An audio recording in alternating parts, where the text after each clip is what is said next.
in this architecture of religion, there is an important section where I talk about giving reference from latest medical science, which says that we have a God-like gap in our mind. Okay.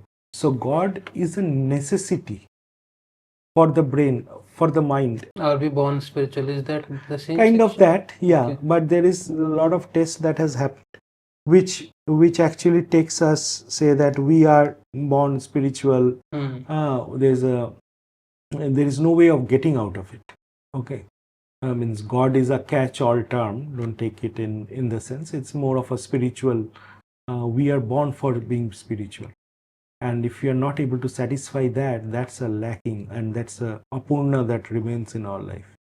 So it's not a choice. It's a need that we have to fulfill. And then finally, we talk about the light of perfection. Light of perfection, and there we say that okay. Infinite knowledge cannot be grasped through a finite lens. You have Correct. to open up your mind.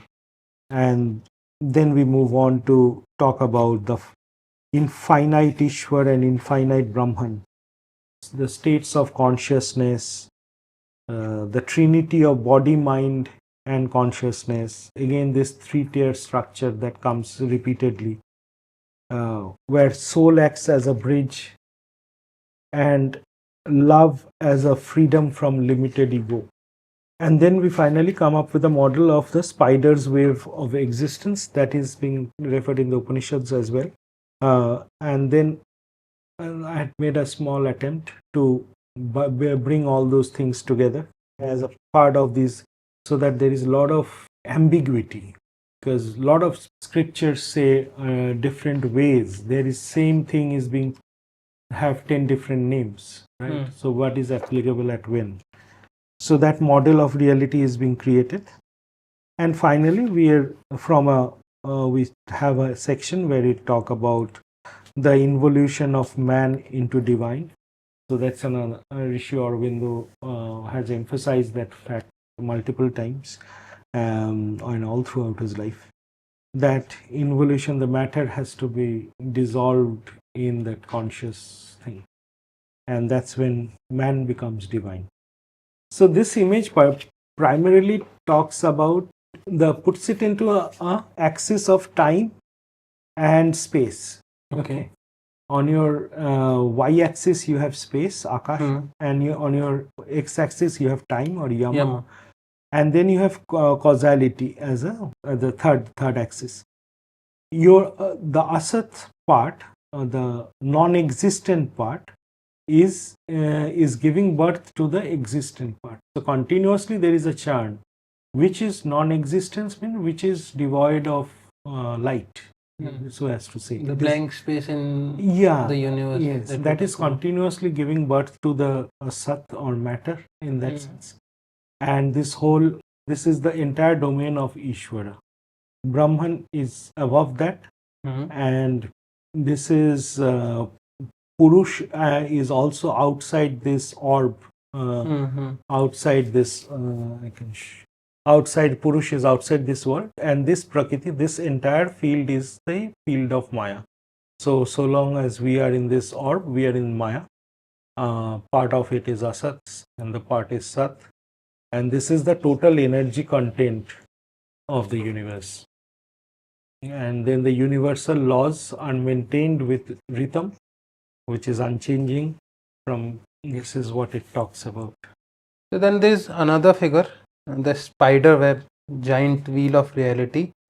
I think it will be very complicated to explain here, but what I want to ask about is the role of Savitri there that you have defined. Yeah, see, this image is coming straight from the Upanishad talks about Jal or the Maya Jal in certain cases, and Ishwara as the Jalavan, the person who casts the net, who throws the net is the Ishwar, and the Jal is this universe. Okay, so this is the symbolic representation of that.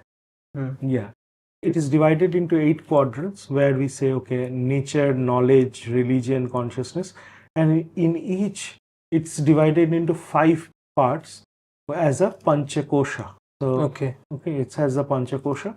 And as we go from top to bottom, it becomes more subtle. So the outer layer is a gross matter, and the inner layer is the strings. Okay. Then for each layer, which is the most applicable yoga for that? Say for a person who is in an Annamaya kosh, you have karma yoga. Okay. Who is Okay. in a pranamaya kosh, you have bhakti yoga. Who in a manomaya kosh, you have raj yoga. And then in Gyanamaya kosh, you have Gyan yoga. And then you have in the Anandamaya kosh, it is basically You have reached infinity. that moksha. Yeah, moksha. Yeah, that's the fourth, the Turiya state. Mhm. So that's how this progressively it shows, and that line is the line of Savitri is the line of perfection. So as to tell ki in each field, whatever you do, there is a path through which Okay. your ultimate goal is to attain that perfection of Savitri. And that's our Gayatri mantra also, right? Addressed to Savitri. And we are able to do this. And what we are trying to say in this diagram is entropy increases as we move from inside to outside. Okay. Energy to mass conversion also happens, and information becomes from outside it is finite, inside it is infinite. So infinite, the information content, or the because your options become limited as you. I'll give an example maybe that will help. Say when someone is born, he can be at that time, he could have been a cricketer, a doctor, an engineer, and he had infinite ways of expressing his talent in this universe, in this world. But over a period of time, if he is not a good, if he doesn't have a good physique, he could not progress too much in sport. So he took science. Okay.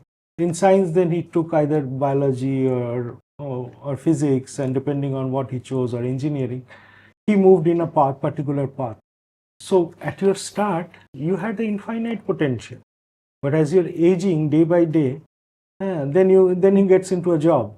His potentials are again Limited. No, after you join in a management position, then you cannot switch and become a doctor next day. Correct. Normally. Very difficult. Yeah, very difficult. So that's what. So your infinite potential at birth, but at birth you were equally capable of becoming a doctor. But there is something, internal tendencies, propensities, your karma, that has guided you to a certain path in life. Right. So that's what it is talking about.